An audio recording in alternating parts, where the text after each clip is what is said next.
Yo, what is going on, everyone? My name is Nick, or The Notorious Fantasy, and in today's video, we're going to be going in depth into my week number 14 running back start or sit decisions for the 2022 fantasy football season. Inside of today's video, we're going to be taking a deep dive, Michael Phelps style, into every single matchup of the week from Thursday Night Football all the way until Monday Night Football, and I'll tell you whether I believe you should start or sit the running backs in every single game. But before we could get into things, I would like to ask that if you guys are new to the channel and you do end up enjoying today's video, please make sure to hit that subscribe button down below. And while you're down there, whether you are new to the channel or not, please make sure you do leave a like on today's video. It would help me out a ton. If you want to follow me on Twitter, please do so at NotoriousFNTSY. Our sponsor of today's video is DraftKings Sportsbook. We're going to be talking about them a little bit later. They have a great offer for new users to DraftKings Sportsbook. So without further ado, let's get into my week number 14 running back start or sit decisions. We begin with Thursday Night Football, the Las Vegas Raiders going up against the LA Rams in LA. In this matchup, Josh Jacobs, in my opinion, is a must start. And to be honest,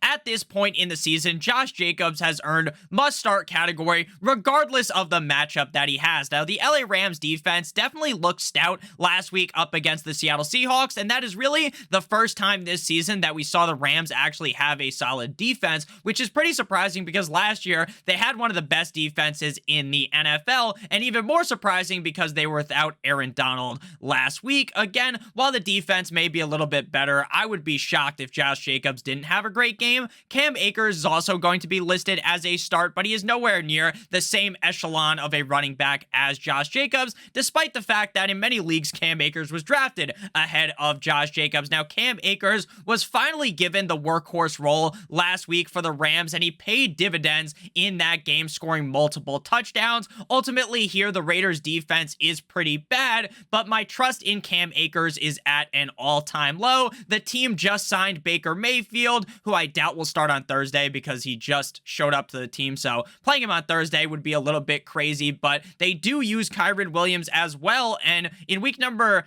12, we saw Kyren Williams playing 70+% of the snaps, and then things flipped last week's on its head, and Cam Akers was playing 70% of the snaps, so this backfield is a little hard to analyze. I do think Cam Akers is the better player, though, than Kyren Williams, but again, he definitely is risky. Amir Abdullah is Josh Jacobs' backup. He is a sit. Same thing goes with Kyren Williams. Next up, we move to the Sunday slate, beginning with the New York Jumbo Jets at the No One Circles the Wagons like the Buffalo Bills. In this matchup, I like both Zonovan Knight as well as Devin Singletary. Now, when it comes to talking about Zonovan Knight, this is under the assumption that Michael Carter ends up missing this game. If Michael Carter plays, then this situation gets incredibly confusing. Now, Zonovan Knight was the leader in the clubhouse by far in snaps, in touches in last week's game up against the Minnesota Vikings. But that doesn't mean that if Michael Carter is able to play this week, that Zonovan Knight is still going to be the number one guy. And they're going up against the Buffalo Bills, who have an incredibly legitimate defense now that a lot of their players are healthy. So while I do like Zonovan Knight, it is important to note that if Michael Carter does play,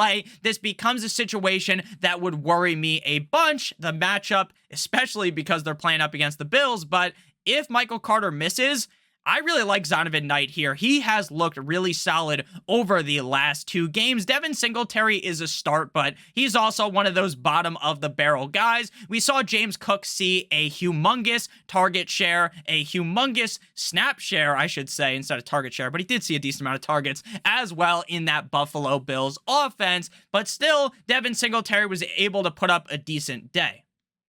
And the question is that a one-game fluke for James Cook, or is this the beginning of the end of Devin Singletary and the start of the rise of James Cook being a must-start running back game in and game out? Right now, we haven't got there yet. If you need to start James Cook, because again, this week is a bye-pocalypse, there's a million fucking teams on bye, then go ahead and play James Cook. There's a lot worse options than him, but he's going to be a sit for me, and I'm going to go with Devin Singletary as a start, but again, I'm pretty nervous about that. Ty Johnson has actually been getting a decent amount of work, but ultimately, Zonovan Knight is the guy as of right now because we don't know what's going to happen with Michael Carter, and the usage of James Robinson is just laughably bad. Next up, we move to the Cleveland Browns at the Cincinnati Bengals. Now, it is important to note that the Cincinnati Bengals, under Joe Shiesty, when Joe Burrow is playing, they have yet to beat the Cleveland Browns. 9-inch Nicholas Chubb went to Pound Town last time out up against the Cincinnati Bengals a couple of weeks ago when they were without Jamar Chase. Now, Nick Chubb did end up having a not-so-hot game last week up against the Houston Texans, which is one of the easiest matchups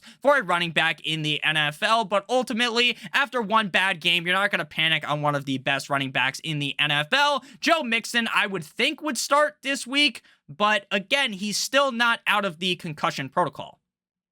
They reported last week, towards the end of the week, that he was close to coming back, and then we saw the Samaje Perine experience on Sunday up against the Chiefs. So if Joe Mixon is not good to go again, then I am perfectly fine playing Samaje Perine, and I'm going to have him ranked relatively high. Same thing goes with if Joe Mixon plays, I'm going to have him ranked high. Now, if Mixon plays, I don't really want to start Samaje Perine. I don't think, based upon how Perine has performed, that he's magically going to enter into a 50-50 split with Joe Mixon. No, Joe Mixon is still going to be the workhorse back, but this is a situation to monitor, and Kareem Hunt hasn't done shit since week number 1, so he is going to be a sit as well. Next up, we got the Houston Texans at the Dallas Cowboys. Now, despite the fact that Dameon Pierce is an incredibly talented running back, we have entered the point in the season where Dameon Pierce has exited the must-start category, right? Dameon Pierce is a fine play. He's a solid RB number 2. He has the upside. He's an incredibly talented player.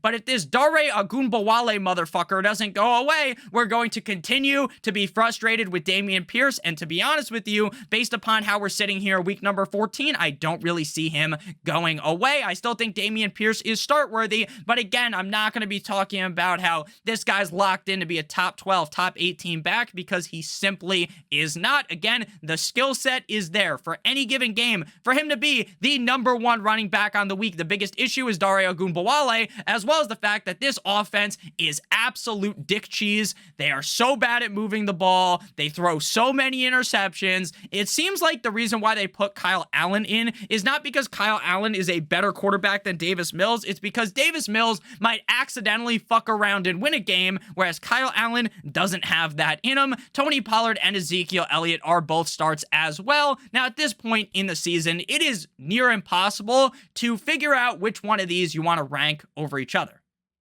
Gun to the head, I think Tony Pollard is the better running back. I think he's more explosive, he's a great pass catcher, but at the same time, once Pollard, gets us up to the 3-yard line, once they're knocking on the door, they're going to hand the ball to Zeke. It's a lot like the running backs that we're going to be talking about in the next game with the Vikings at the Lions, talking about DeAndre Swift and Jamal Williams. It is incredibly frustrating, but at the end of the day, that's the situation that we are in right now. Ezekiel Elliott has been really good, though, and despite the fact that Tony Pollard has looked so explosive and has played so well, Ezekiel Elliott is not going away, and we're just going to have to accept that at this point in the season. I do like both of them, though, this week, because the Houston Texans have legitimately one of the bottom 3 worst defenses up against the run, so Dameon Pierce is a start. Now, he's not like just barely a start, because I'm more confident in him than a couple other guys, but he's a start, but not someone I love. Tony Pollard and Zeke, though, they could potentially be players that I love this week because, again, this is a wet dream matchup up against the Texans, and Dare Ogunbowale is a sit. Next up, we got the Minnesota Vikings at the Detroit Lions, but before we break this game down from the running back position, I would like to give you guys a quick word for our friends and our sponsor over at DraftKings Sportsbook. Now, if you're a brand new user to DraftKings Sportsbook and you click on the link in the video description down below or in the pinned comment, they have a great offer for you. If you make a deposit of $5+ and place a wager of $5 or more on any pregame money line until the end of December, you will win $150 in free bets if your bet wins. Now, notice I said if your bet wins. So I'm going to throw it on the screen right now. We're going to go to DraftKings Sportsbook after you sign up, and we are going to make the pick, I believe, for tonight that is the most likely to win. You can obviously pick whatever you want, but we're going to go with college basketball because, in my opinion, college basketball is the easiest to predict because there are large favorites tonight. Arkansas minus 4,000 versus UNC Greensboro. I would be shocked if Arkansas lost that game, so make sure you guys do check that out. Again, link down below in the video description or in the pinned comment. Another important thing to note that you bet $5, win $150 if your team wins. If you live in Maryland, since sports betting just became legal there, you will actually, instead of $150, get $50 more. You will receive $200 in free bets in Maryland. And it is also important to note that once you get your free bets, as long as your team that you bet on wins, they're valid for 7 days. So you need to make sure that you use your free bets within the next 7 days of you receiving them. So back on into things here. Vikings at Lions. Now, for the Vikings, you're starting Dalvin Cook. I know Alexander Mattison scored a touchdown last week and was throwing ass in the end zone. He was twerking after he scored a touchdown. It was pretty funny. People thought it was funny. He was imitating some girl soccer player that did the exact same thing after scoring. No, it is what it is. I thought it was kind of funny, but Dalvin Cook is a must start every week, especially up against the Lions defense. This game, like I said in the wide receiver video, you smell it through the screen, it reeks of being an incredibly high-scoring game, and the Lions just laid the fucking hammer, the cock down on the Jacksonville Jaguars. DeAndre Swift woke up. He's back out of his coma. He was, for weeks, being someone who was a disaster in your lineups. You'd play him, he'd score a touchdown, he'd look good, but once it really got into the money zone, when they're in the red zone, the red area, it's just boom. Jamal Williams comes into the game, and it was fucking annoying. It was infuriating, and a lot of people at DeAndre Swift aren't going to have the luxury to have held on to him and now make the playoffs, especially if they weren't loaded at the running back position. But if you have DeAndre Swift, you're knocking on the door in the playoffs, then you're going to be doing mighty fine because I think DeAndre Swift is back on the saddle as the lead back on the team, but we still all know deep down that it wouldn't surprise me one bit if this motherfucker, Jamal, with 2 A's Williams, scores 2-3 touchdowns in this game because I really do think this is going to be a high-scoring one. Right now, though, I am more confident in Swift than Jamal Williams because for Williams, you need those touchdowns. Swift's going to be getting a bunch of carries and targets as well. Swift is one of the most talented running backs in the NFL. It's shocking that he isn't given more work. Next up, we move to the Philadelphia Eagles at the New York Football Giants. Now, the Eagles got Davis back last week on defense, and they completely locked Derrick Henry up behind bars and threw away the key. Now, that's not exactly the whole tale of the game, right? The Titans started getting butt-fucked, so they can't run the ball as much. Thus, Derrick Henry is not going to have as productive of a game. Now, the Giants aren't very good, and while their record is pretty solid, and I think they could end up making the playoffs, in terms of skill set of their players, it is not very good. They're just coached up very heavily by their head coach, who seems to be a genius, so shout out to him. But at the end of the day here, while this is a tough matchup, are you reasonably going to be able to go to sleep tonight, or not tonight, I guess on Sunday, knowing that you benched Saquon Barkley for someone else, when Saquon Barkley has the upside any given fucking game? I don't care who is on defense. If it's the 85 Bears, the fucking 2022 Eagles, I don't give a shit because Saquon Barkley has the upside to put your fantasy football team on his back. I know I'm not going to have Miles Sanders ranked crazily, or not Miles Sanders, Saquon Barkley ranked crazily high as like this top 5 running back, but we all know deep down that Saquon Barkley has that fucking dog in him, woof woof, and he has the upside to be a top 5 back regardless of the matchup. Miles Sanders was on a bit of a hiatus over the last couple of weeks, did show up last week up against the Les Titans. Again, the Giants don't really have all that great of a defense, but their coaching boosts them up. Same thing with the offense, because again, I make this joke all the time. Daniel Jones is throwing to fucking McDonald's employees. He's throwing to local janitors out there. It is crazy that they're this successful with so many bad players. Just very telling of the head coach. But again here, Miles Sanders is a start. I like him Not as much as I like Barkley because, again, I think if there was a gun to my head and I have both these two on one of my teams, I'm playing Barkley over Sanders, even if the matchup's a little better for Sanders, because, again, you're going to feel like a dumb motherfucker if you said Saquon Barkley and he goes off. I do like both of them, though, in this spot. And at the end of the day, though, Miles Sanders does have the better matchup. Matt Breida is just a handcuff. We all know Kenneth Gainwell is at some point in the season, every couple of weeks, going to score a touchdown or make some crazy play. And in your head, you're like, whoa, touchdown, Miles Sanders, if you had him. And then you realize, oh, that wasn't Miles Sanders. That was actually Kenneth Gainwell. Next up, we move to the Baltimore Ravens at the Pittsburgh Steelers, and Najee Harris is a start in this game, but he is one of those bottom of the barrel guys. He definitely looks better now than he did early on in the season, but that doesn't mean a lot because he was just awful to start the season. The man was literally running like he was in quicksand. He was running like there was just two toddlers, not toddlers, I guess, like imagine two 8-year-olds just grabbing onto both of his legs, and he's got to like lift them up as he's running. That's how I imagine why he was running so fucking slow. Two invisible children grabbing the motherfucker's legs. This is a matchup that's decent. I think Najee's getting better. The Steelers are pretty up in the air, though. You never know which Steelers you're kind of going to get week in and week out. The Ravens are without Lamar Jackson, so this should end up being a closer affair.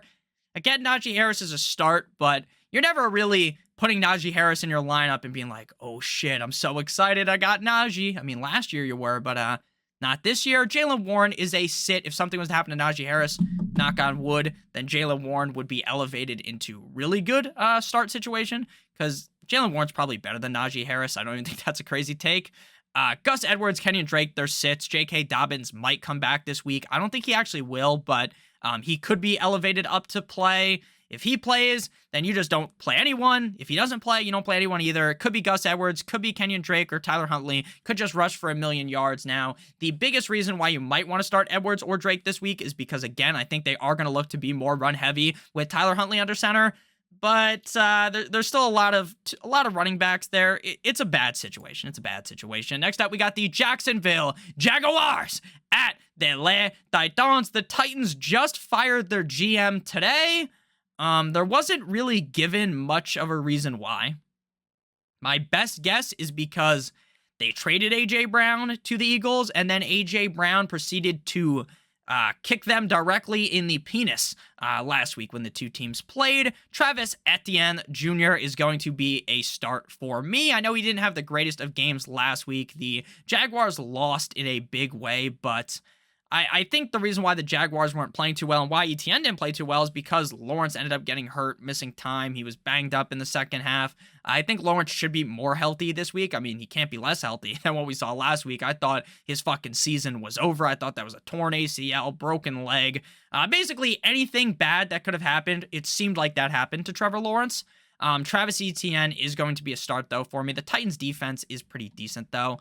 Derrick Henry is a start. Again, I know Derrick Henry shit the bed big time against the Eagles, but again, the Eagles are such a good team. They're going to be able to take Henry out of his element of running the rock, whereas the Jaguars, they probably cannot do that. Jermichael Hasty is a sit, as is Dontrell Hilliard. Next up, we move to the Kansas City Chiefs at the Broncos country. Let's ride. Isaiah Pacheco absolutely explodes into the defense of the Cincinnati Bengals. Last week, obviously, the Chiefs end up losing to Joe Burrow, Joe Shiesty, but Isaiah Pacheco had a solid game. Jerick McKinnon is going to continue to see work in this offense. It really seems like Pacheco is the actual running back, and then third down pass catching situations, you can hand the ball to McKinnon. I'm not saying that McKinnon's like some dumpster at running the ball.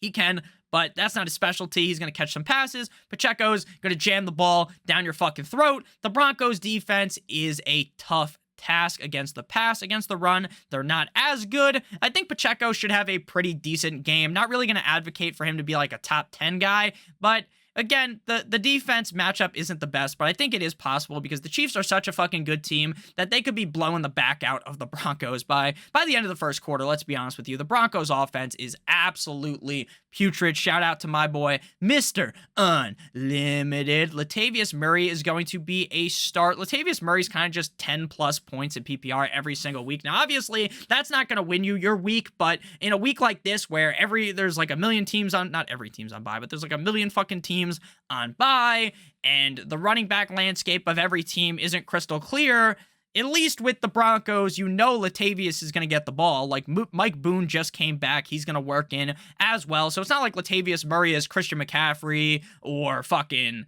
I don't even know, whoever you want to say, like Derrick Henry or one of these running backs that's the clear workhorse on his team, Saquon Barkley or Dalvin Cook or 9-inch Nicholas Chubb, Joe Mixon when he's healthy. One of these guys that's just going to see all the carries. Of course, Latavius Murray isn't going to do that, but ultimately, he is a guy that I'm fine putting in my lineup. One of those bottom-of-the-barrel guys. Mike Boone and Jerick McKinnon are sits. Next up, we move to the Carolina Panthers at the Seattle Seahawks. It would appear that Kenneth Walker is out for this game, and it wouldn't be surprising if he was out for the season. The way that Pete Carroll talked about his injury sounded like really, really bad, but he kind of tries to gift wrap what he says, right? He doesn't say, oh, Kenneth Walker not looking the best, probably out for a couple of weeks. He says, oh, he jammed, whatever. It's okay. Don't worry. Don't look too deep into this. Pete Carroll, I said this on the waiver video. Pete Carroll is the king of lying, being fugazi, spitting some bullshit about an injury. He told us that Chris Carson, he'll be just fine. He'll be just fine. Chris Carson fucking retires because his neck is so fucked up. So Pete Carroll is the king of cap. He needs one of those big-ass hats that Brian Robinson had on after that one game, and then they put on Josh Allen after Thursday Night Football.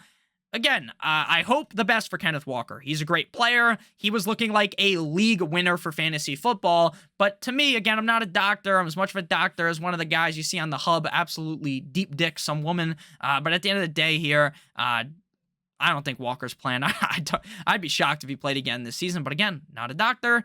That goes to Wiki DJ Dallas and Travis Homer in the backfield. Like, if you have Walker, I would suggest picking up DJ Dallas. But it wouldn't surprise me if there's like a 50-50 split. So, not really wanting to play him. Donta Foreman is a start. He's another one of those guys that is a really good player, just kind of in a bad situation. Like, with Mono Man Sam under center, I guess this is the best offense the Panthers could assemble. Seahawks defense, pretty hit or miss. Didn't look the best last week, but they are a little bit better than I think people give them credit for. Again, Foreman, not one of those upper echelon starts, but there's a lot worse players than him. Next up, we move to the Tampa Bay Buccaneers at the San Francisco 49ers for the final game before Sunday Night Football, and then we get into Monday Night Football. The Bucs at the Niners. Christian McCaffrey literally ripped my heart out as a Dolphins fan. Hard to watch. Just how effortlessly this guy just destroyed our defense like a hot knife through butter.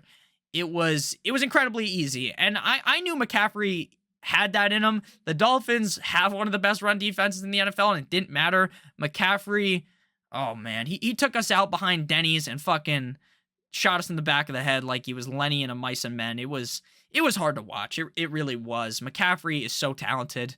I should have seen that coming, though. Let's be honest with you. I guess I left the blinders on a little bit. But again, the Dolphins did have a good run defense, so I expected a little bit better.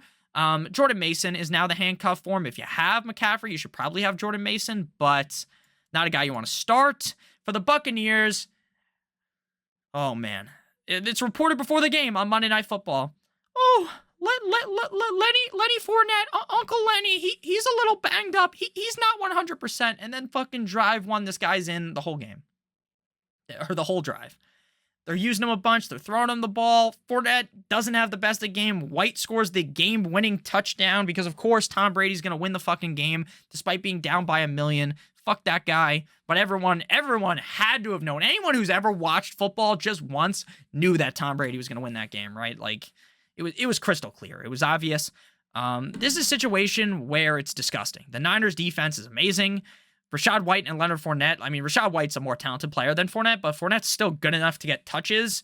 Both of these guys are, in reality, if there was more games this week, if there was not a couple of teams on bye, I probably would advocate to sit both of them, like the Falcons, Bears, Packers, Colts, Saints, Commanders, all on bye. That's 6 teams.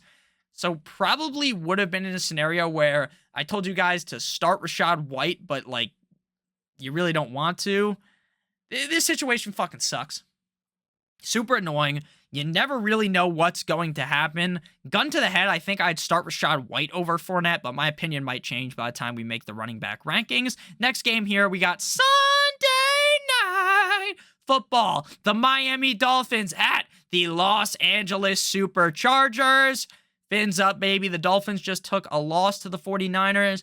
But in the wise words of Big Sean, last night we took an L, but tonight we bounce back, baby. Jeff Wilson Jr., Raheem Mostert, Colonel Mostert, as some people call him, in his revenge game, both of their revenge games against the Niners, fucking sleepy.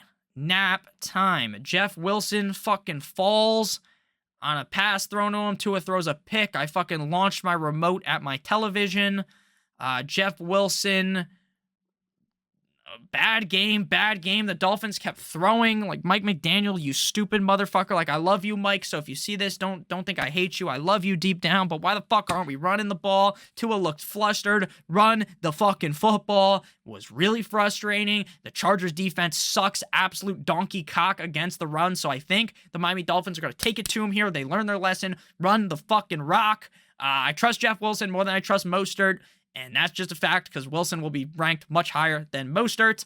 I'm rolling back in with the Wilson train. One bad game of the Dolphins doesn't have me nervous. Shouldn't have you nervous either. Austin Eckler is a must-start game in and game out. I know he didn't explode last week. The Dolphins just got a train ran on him by Mr. Christian McCaffrey. Wouldn't surprise me if Eckler went off yet again. This is another game that, smell that, fucking reeks of points, baby. High-scoring tit-for-tat games. Justin Herbert the pervert versus my guy, Tua Tagovailoa. Last time out, these two teams played. The Dolphins were on top. Dolphins win this shit by 50.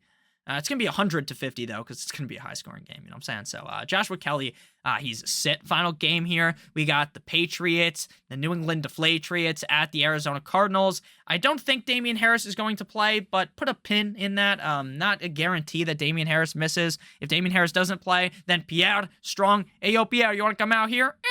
Is going to come into the game. We saw last time out that they used a corner and they threw the ball to him, scored a touchdown with that against the Bills. Very weird. Weird-ass game. The Bills fucking did the naughty to the Patriots. Ramondre Stevenson's must start, whether Damian Harris plays or not, but if Harris doesn't play, then Stevenson's even better. James Conner has looked pretty solid. This Cardinals team as a whole is just, it's like a ship, like a wooden boat, imagine, with a bunch of holes in it, right? And you can see the water is coming into the boat. You know shit's fucked. That's basically what the Cardinals are, but James Conner's still good, so you're going to start him again. This is not an ideal matchup, though, against the Pats. Pierre Strong, Ayo Pierre, you want to come out here? I like that nickname, but it sucks because Pierre probably won't be starting much longer. And then Keontae Ingram is a sit because James Conner is that guy, pals. Thank you guys all so much for watching. If you did end up enjoying, make sure you smash that fucking subscribe button down below like it owes you money. Make sure you check out our sponsor of today's video, DraftKings Sportsbook. Bet $5 on any pre-game moneyline bet. Win $150 in free bets if your bet wins. Also, we have a great offer for you on Stokastic. Fantasy football is nearing the end, and some of you guys might not make the playoffs, sadly. Regardless of how hard I tried, some of my teams don't end up making the playoffs either. But we have an offer for you for DFS. 3 days free of all of our NFL projections. The lineup generator, the ownership percentages, the boom bust tools. All tools I used to win $5,000 last Sunday. So if you want to hop into DFS, you can make sure to utilize that. I would personally, if I was you, I would wait until Friday so that you have it for Sunday. But if you want to just take advantage of it now, it's like a nice test drive. You test drive the car, you can test drive the product, and I think you're going to enjoy it because I love playing DFS. It has, I only started playing last year, and it's really fun. It's something I enjoy a lot. I talk about it on the streams, like when you guys watch the live streams on Thursday Night Football, mostly on Sunday. I talk about it a lot, so make sure you guys do check that out. Link in the video description. I love you guys all so much. Hope you all have a great guys day. And as always, good boy.